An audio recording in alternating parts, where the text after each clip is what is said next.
እንዴት ነሽ? አብርሽ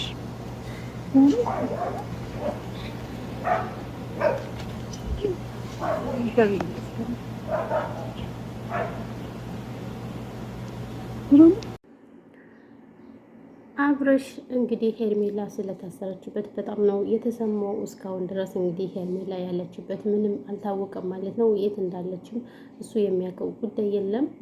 ትታሰር ኦር ቤተሰቦቿ የከልክሏት ምን የከልክሏት የታወቀው ጉዳይ የለም። ነገር ግን በስመ ታስራለች ብቻ ነው የሚባል እንጂ ሄርሜላ የት እንዳለች አይታወቅም። ምክንያቱም ሄርሜላ ወይዘው የሰው ትዳር በጥብጣለች፣ የልጅ አባትም እንትን ብላለች ማለት ነው። እዚህ ጋር ጥፋቱ የማን ነው ካላችሁ የእሷ ጥፋት የለባትም በእርግጥ ምክንያቱም ራሱ አብርሽ ነው ተጠያቂ የሚሆነው ለዚህ ነገር።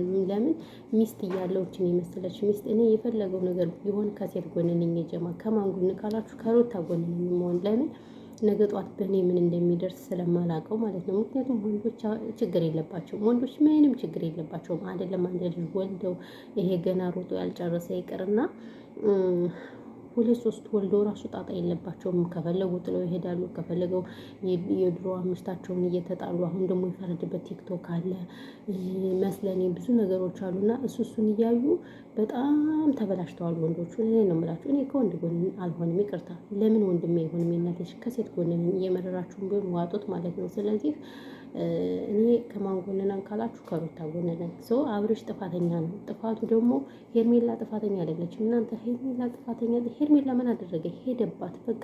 በእርግጥ እሷም እኔ አልፈልግም ማለት የራሷ ጉዳይ የራሷ ውሳኔ ነበር። ነገር ግን አንዳንድ ሴቶች ዛሬ ያችን ሚስቱን ጥሎ መጥቶ ነገ እኔን ጥሎኝ ይሄዳል ብለን አናስብም። ብዙዎቻችን በቃ የዕለቱን ብቻ እግራችን አንስተን ከሰጠን በቃ ከዛ ያ ወንድ የሚፈልገን ይመስለንና ከዛ ወንድ ጋር በቃ ማለት እንወዳለን ብዙዎቻችን እውነት ለመናገር እና ይሄ ደግሞ ፈጽሞ ስህተት ነው ብዬ ነው የማስበው ማለት ነው። እና እንግዲህ ሄርሜላ የእናት እስር ቤት ሆንሽ እስር ቤትሽን ፈተሽ ስትወጪ እንግዲህ ያው አብርሽ ምን እንደሚል እናየዋለን ማለት ነው። አብርሽ አንቺን ነው የሚወደው። አሁንም ቢሆን አብርሽ ፎቶ ነው የሚወድሽ፣ በጣም ነው የሚወድሽ። ለምን እንደው አላውቅም። እችን የመሰለሽ ሚስቱን ትቶ በዛሬ ልጁ ደግሞ ሲያምር እኔ ልጁን ወድጄው ልሞት።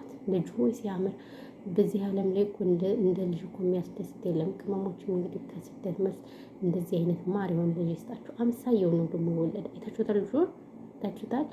እናንተ ሰላም ሳልላችሁ ወይኔ ሰላም እንዴት ናችሁ? ድና የተከበራችሁ ወይኔ ምርጥ ቤተሰቦች ሰላማችሁ ብዝት ይበልልኝ በያላችሁበት የዓለም ዳርቻ። እንግዲህ ለዚህ ቻናል አዲስ ከሆናችሁ ሰብስክራይብ አድርጉ ማለት ነው ውዶች ማሮች። ሰብስክራይብ ስለምታደርጉ እናመሰግናለን እያልኩ እንግዲህ ዛሬም እንደተለመደው መተንላችኋል ማለት ነው። አብርሽ እንግዲህ ሩታን ትቶ ወደ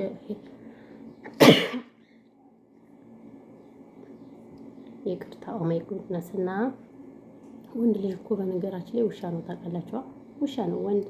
ወንድን ያመነው ጉም የዘገነ ይባላል እኮ። ይሄንን ታውቃላችሁ አይደል? እና ምን ልላችሁ ፈልጌ ነው ቤተሰብ የሆነ ብቻ እኔማ በጣም ነው የደበረኝ። በጣም ድብር ብሎኛል።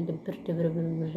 ለምን ሴት እኔ ስትጎዳ አልወድም። ሴት ብዙ መከራ አለባት። ወንዶች ምንም ችግር የለባቸውም በእውነቱ ከሆነ ማለት ነው።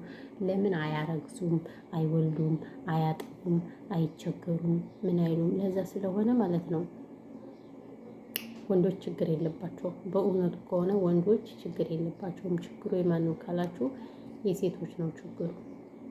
ስለዚህ እኔ ከሴት ጎን ነኝ ማለት ነው። ጎን ነኝ፣ ከሴት ጎን ነኝ። ያለው ነገር ይሄ ነው።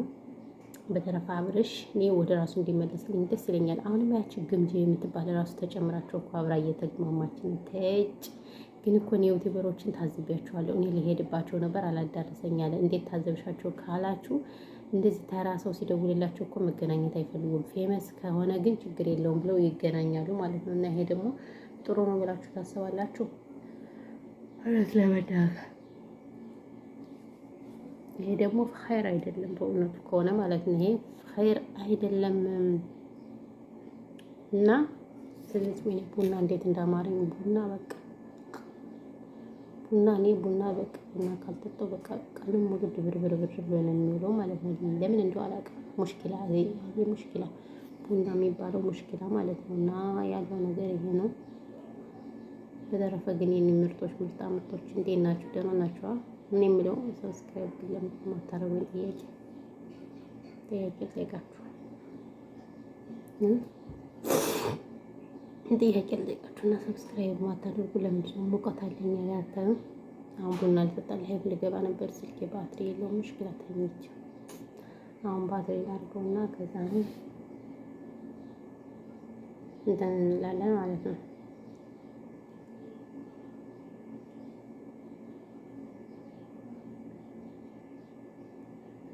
ባትሪ ላድርገውና እናወራለን። እንተረፈ እንግዲህ አብረሻችን የራስ ጉዳይ ምንም ማድረግ አይቻልም። ምንም ማድረግ አይቻልም። ጥፋቱ የራስህ ነው፣ የማንም ጥፋት አይደለም።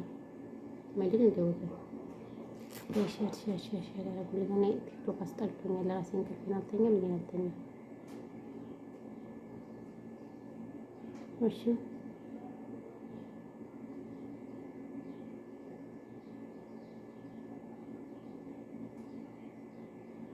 እና ለዛ ነው ሰላማችሁ ይብዛልኝ። እሺ ደህና ደሩ።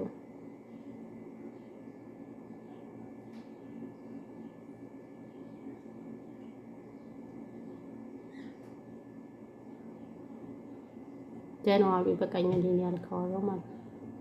ድክም ብሎኛል። በሙቀት ጊዜ የሚደክመኝ ነገር ብርድ ልብስ እኮ ላጥብ ነው። ብርድ ልብስ የሚቻ አጥቤ ምናምን ልምጣ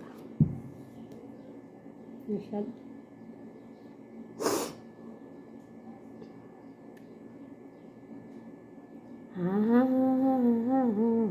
ጸጉሩ ጥላ እናንተ የሆነ ነገር እነግራችኋለሁ። የነፃነት ወርቅ የሚስት ማለት ነው። ግርም ብሎኝ ማለት ነው የመጣሁበት። እኔ ሀሳብ ልሰጥ ነው ስለሷ። የፈለጋችሁ ስደውኝ የፈለጋችሁ እንደፈለጋችሁ በሉኝ እንጂ ስለሷማ ሀሳብ መስጠት እፈልጋለሁ። እግዚአብሔርን ቆይ በሌላ ተመልሼ ልምጣ። የምሬን ነው የምላችሁ። እሺ ሰላማችሁ ዛሬ። ለማንኛውም አመሰግናለሁ ጋይስ።